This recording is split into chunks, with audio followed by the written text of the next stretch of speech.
Bom dia, Márcio. Bom dia, turma.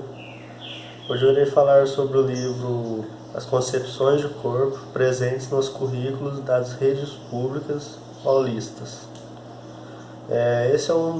Esse livro é um trabalho de TCC realizado pela autora Luísa Moreira da Costa. Ela é formanda em licenciatura plena em Pedagogia pela Faculdade de Educação da Universidade de São Paulo. Esse trabalho é dividido em introdução, depois é dividido em 3 partes diferentes e, por último, as considerações finais. A autora inicia o TCC falando sobre as trocas culturais feitas entre a esfera escolar e a esfera social. Em seguida, ela nos fala sobre o currículo, em que começam a surgir disciplinas e departamentos universitários por causa da necessidade de se instruir um currículo. Dessa forma, Luísa nos mostra o que será abordado neste TCC, de acordo com pesquisas realizadas. A primeira parte do livro é denominada Procedimentos Metodológicos. Nessa parte, a autora nos mostra como serão feitas essas pesquisas. Na primeira etapa do estudo, adotaram a pesquisa bibliográfica. Nessa etapa, foi realizado um levantamento de busca no sítio eletrônico pelos seguintes descritores: corpo, escola, educação, cultura e currículo. Na segunda etapa, o objetivo foi identificar cada artigo que tivesse as palavras-chave da pesquisa nos títulos e nos resumos. Em seguida, fizeram a análise dos conteúdos adquiridos para prosseguir com os que tinham essa temática. A terceira etapa do trabalho foi submeter as propostas curriculares paulistanas de educação física com a análise do discurso. Diante disso, a autora nos mostra que no campo educacional o discurso está presente em diversos lugares, até mesmo em instituições não escolares que prestam serviços educacionais. Bom, na segunda parte do livro, denominado Análise das Concepções de Corpo presentes na literatura científica, a autora fala que os trabalhos levantados fazem circular as concepções de corpo, ora por meio de um resgate histórico, ora pelo presente. A autora ainda cita vários paradigmas presentes na escola sobre a formação corporal, tais como esportivo, recreativo, higiênico, religioso, ético, estético, educativo e disciplinar. Luísa aborda também os estudos com base no cientificismo, em que a biologia e a medicina se aliaram em relação à fisiologia e à anatomia do corpo humano. Assim, deram o nome de organismo vivo ao corpo humano.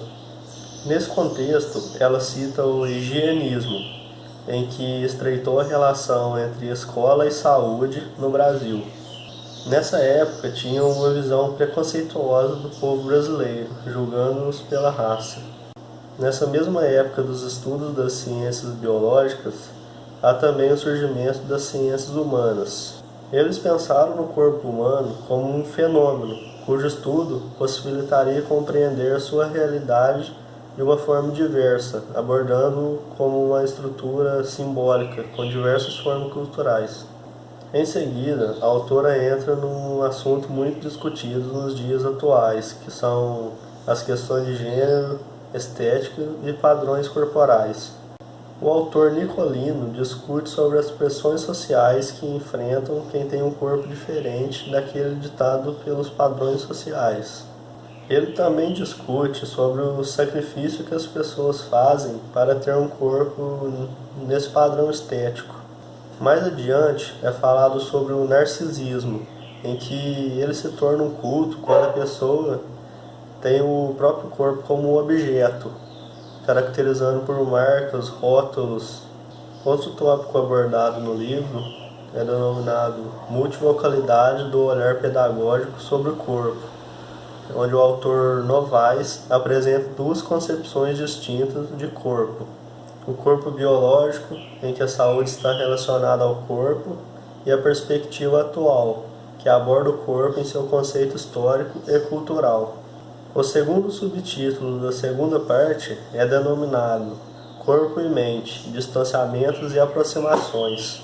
Nele, os autores Pérez, Samaniego e Gomes dizem que surgiram algumas tensões na história de definição do corpo, tais como as concepções dualistas, que seguem o indivíduo em sua realidade material e também na sua realidade imaterial, e também as concepções monolistas, que diz que o ser humano é uma unidade indissolúvel.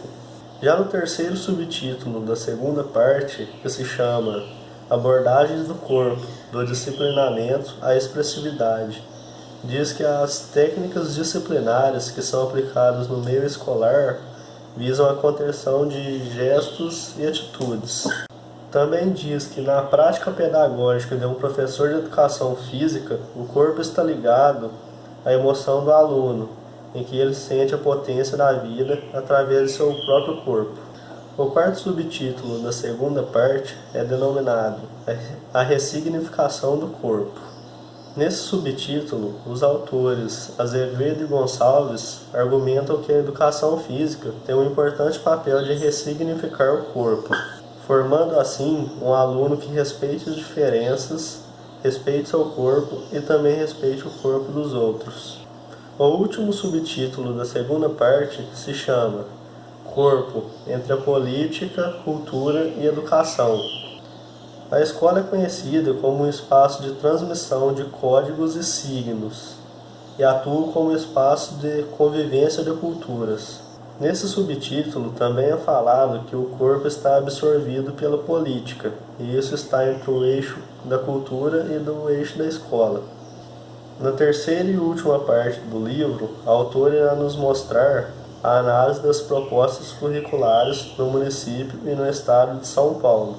Dentro desse tema, a autora irá falar sobre as orientações curriculares e proposição de expectativas de aprendizagem para o ensino fundamental.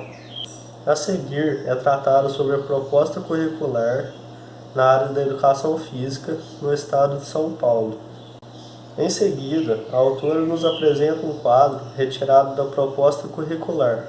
Nesse quadro, é apresentado a grade curricular da quinta série do ensino fundamental na matéria de educação física.